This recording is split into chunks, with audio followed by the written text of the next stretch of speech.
College వర్సిటీలో అక్రమార్కులు వైద్య విద్య PG పరీక్షలో గోలుమాలు జరుగుతున్నదట. Fail అయిన 5గురికి మార్కులు కలిపిన వైనం. ఇక పూనా మూల్యాంకనమే లేనప్పుడు ఇదేలా సాధ్యం?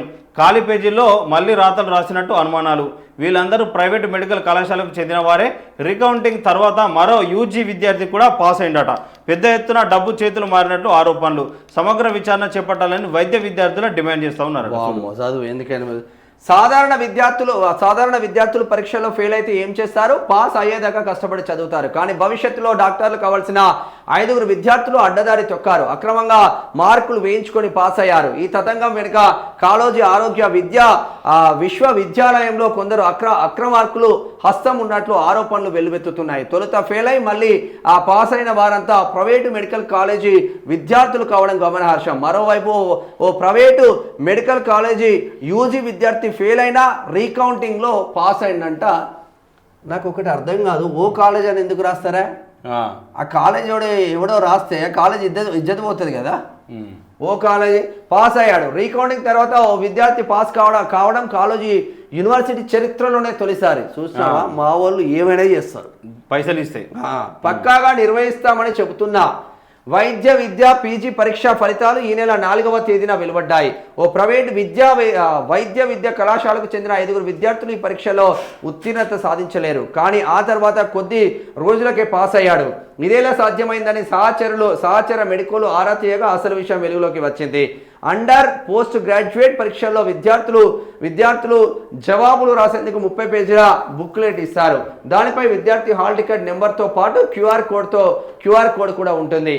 ఆ బుక్లెట్లో జవాబులన్నీ రాశాక ఇంకా పేపర్లు మిగిలి ఉంటే వాటిపై పెద్దగా కొట్టివేత ఎక్స్ అంటే గుర్తు ఇంటూ మార్క్ ఉంటుంది కదా, ఇట్లా ఎక్స్ మార్క్ వేయాలి. అలా క్రాస్ మార్కింగ్ చేసిన తర్వాత ఇన్విజిలేటర్లు ఆయా జవాబు పత్రాలను తీసుకుంటారు. ఆ తర్వాత వాటిని స్కాన్ చేసి జంబ్లింగ్ పద్ధతిలో వివిధ కాలేజీలకు పంపుతారు. సంబంధిత సబ్జెక్టుల అధ్యాపకులు వాటిని ఆన్లైన్లోనే మూల్యాంకన చేస్తారు. ఇదంతా చాలా పకడ్బందీగా ఉంటుంది. చివరకు సదరు సాఫ్ట్వేరే ఒక్కో జవాబుకు వేసిన మార్కులని లెక్కించి మొత్తం ఆ మార్కులను వెల్లడిస్తుంది. అయితే ఈ 5గురు విద్యార్థుల జవాబు పత్రాల్లో కొట్టివేత మార్కు వేసిన పేజీల్లోనూ జవాబులు రాసి ఉన్నట్లు తెలిసింది. సాధారణంగా కొట్టివేత మార్కు వేసిన పేజీల్లో రాసిన జవాబులను పరిగణలోకి తీసుకోరు. కానీ ఆయా జవాబులను మళ్ళీ మార్కులు వేసి పాస్ చేసినట్లు తెలుస్తుంది. ఇలా అక్రమంగా మార్కులు కలిపినందుకు పెద్ద మొత్తంలో డబ్బులు చేతులు మారిందన్న ఆరోపణ వినిపిస్తున్నాయి. వాస్తవానికి పీజీ పరీక్షలకు సంబంధించి రివాల్యుయేషన్ అనేది లేదు, కేవలం రీకౌంటింగ్ మాత్రమే ఉంది. అలాంటప్పుడు ఇదంతా ఎలా సాధ్యమైందన్న ప్రశ్నలు తలెత్తుతున్నాయి. ఇది ఇలా ఉండగా హైదరాబాద్ సమీపంలో ఉండే ఓ ప్రైవేటు మెడికల్ కాలేజీ విద్యార్థి సైతం MBBSలో ఫెయిల్ కాగా ఆ తర్వాత రీకౌంటింగ్లో పాస్ అయ్యాడు. కాళోజీ ఆరోగ్య విశ్వవిద్యాలయం చరిత్రలోనే రీకౌంటింగ్లో విద్యార్థి పాస్ కావడం ఇదే తొలిసారి అని విద్యార్థులు చెప్తున్నారు. వెనకాల ఎంత చేతులు మారడి. ఈ బాబు పాస్ కావడానికి ఎన్ని సూట్ కేసులు మారని ఏమంటున్నాం అంతే. తీసుకున్నారా? వాడు డబ్బులు పెట్టి ఎలాగో పాస్ అవుతా ఉన్నాడు. వాడిగా ప్రజలకేం సేవ చేస్తాడు, వానికి ఏమొస్తుంది? డాక్టర్ అయితే చదువు రాని దద్దమ్మలంతా, పైసలున్న దద్దమ్మలంతా డాక్టర్ MBBS సీట్లు కన్వీనర్ కోటాలలో, మేనేజ్మెంట్ కోటాలలో, NRI కోటాలలో తీసుకొని చదువుతున్నారు. కష్టపడ్డ బిడ్డలు కదా పైకి రావాల్సింది. ఈ మెడికల్ కాలేజీలు కావచ్చు, ఇంజనీరింగ్ కాలేజీలు కావచ్చు, ఈ మేనేజ్మెంట్ కోటాలు ఏంది రా నాయన? ఎవరికి సీట్ వస్తే వాడు చదువుకోవాలి, సీట్ రానోడు మళ్ళీ ట్రై చేయాలి. పైసలు ఉంటే చదివేంది రా నాయన? పైసలు పెడితే చదివేంది?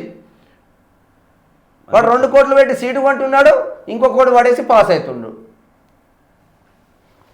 వర్సిటీ లాగిన్ తనిఖీ చేస్తే విద్యార్థులు పాస్ అయినా ఫెయిల్ అయినా వారికి వచ్చిన మార్కులు వివరాలన్నీ యూనివర్సిటీ అంతర్గత వెబ్సైట్లో అప్లోడ్ చేస్తారు. వాటిలో మార్పులు చేయాలంటే సంబంధిత లాగిన్ ఐడి పాస్వర్డ్లు తెలిసినా వారే చేయగలరు. ఎన్నిసార్లు లాగిన్ అయ్యారు, ఎప్పుడెప్పుడు లాగిన్ అయ్యారు, ఏమేమి మార్పులు చేశారు అన్న వివరాలు కూడా నమోదై ఉంటాయి. ఒక్కసారి సాంకేతిక నిపుణులతో కలిసి తనిఖీ చేయిస్తే అసలు బండారం బయటపడుతుంది అని వైద్య రంగ వర్గాలు అభిప్రాయపడుతున్నాయి. వైద్య విద్య పరీక్షలను అపహాస్యం చేస్తూ అక్రమాలకు పాల్పడిన వైనంపై సమగ్ర విచారణ చేపట్టాలని మెడికో డిమాండ్ చేస్తూ ఉన్నదట. మొత్తం మీద కాలోజీ వర్సిటీలో డబ్బులతో పాస్ అవుతున్న పరిస్థితి మాత్రం ఉంది. అంటే డాక్టర్ పదవిని వాడు ఆల్రెడీ ఫెయిల్ అయినోడు కూడా మళ్ళీ ఎట్లా పాస్ అవుతాడని వాళ్ళ క్లాస్మేట్స్ ఆ మెడికోలకు ఆ డౌట్ వస్తే ఈ విషయం బయటకు వచ్చింది. మరి కాలోజీ హెల్త్ యూనివర్సిటీ అంత స్పష్టంగా పనిచేస్తూ ఉన్నది, మన ఆరోగ్య శాఖ మంత్రి అంత స్పష్టంగా పనిచేస్తూ ఉన్నారు. ఎవరి ఆరోగ్యం ఏడా ఉందో తెలియదు కానీ ఆరోగ్య శాఖ మంత్రికి మాత్రం బాగా పైకం వస్తుంది. కాలోజీ హెల్త్ యూనివర్సిటీ కూడా బాగానే పైకం వస్తుంది. ఇప్పుడు వీళ్ళు కూడా సమాధానం చెప్పండి, ఎవడు చెప్తాడో. ఇప్పుడు డబ్బులు వచ్చేది ఏదైనా ఉందంటే అది ఇక ఇంట్లోనే వస్తుంది, వైద్యంలోనే వస్తుంది. పెద్ద పెద్ద బంగ్లాలు కడుతుండు, ఆడు అడ్డగోలుగా పైసలు తీసుకుంటున్నారు. ఒకసారి మంత్రి అయితే కొన్ని వేల కోట్లు సంపాదిస్తుంటారు నాయన. పేద ప్రజల సొమ్ము కాదా? నా బిడ్డలకేమో 3 పూటల తినడానికి తిండి లేక అల్లాడుతున్న నా తెలంగాణ బిడ్డలను చూస్తా అంటే కళ్ళకు నీళ్ళు వస్తూ ఉంటాయి. వీడు ఒక్కసారి మంత్రి అయితే వేల కోట్లు ఎట్లా వస్తున్నారా నాయన? ఈ వేల కోట్ల దోపిడీని ఆపడానికే కదా ఆ హిడ్మా చనిపోయింది, ఆ హిడ్మాని చంపేసింది. ఈ వేల కోట్ల భూముల కొల్లగొట్టే దుర్మార్గుల పైననే కదా ఆ హిడ్మా మావోయిస్ట్ పార్టీలు యుద్ధం చేసింది. ఎటు పోతుందిరా? ఆయన బిల్డింగ్ కట్టుకున్నారు మీలాగా.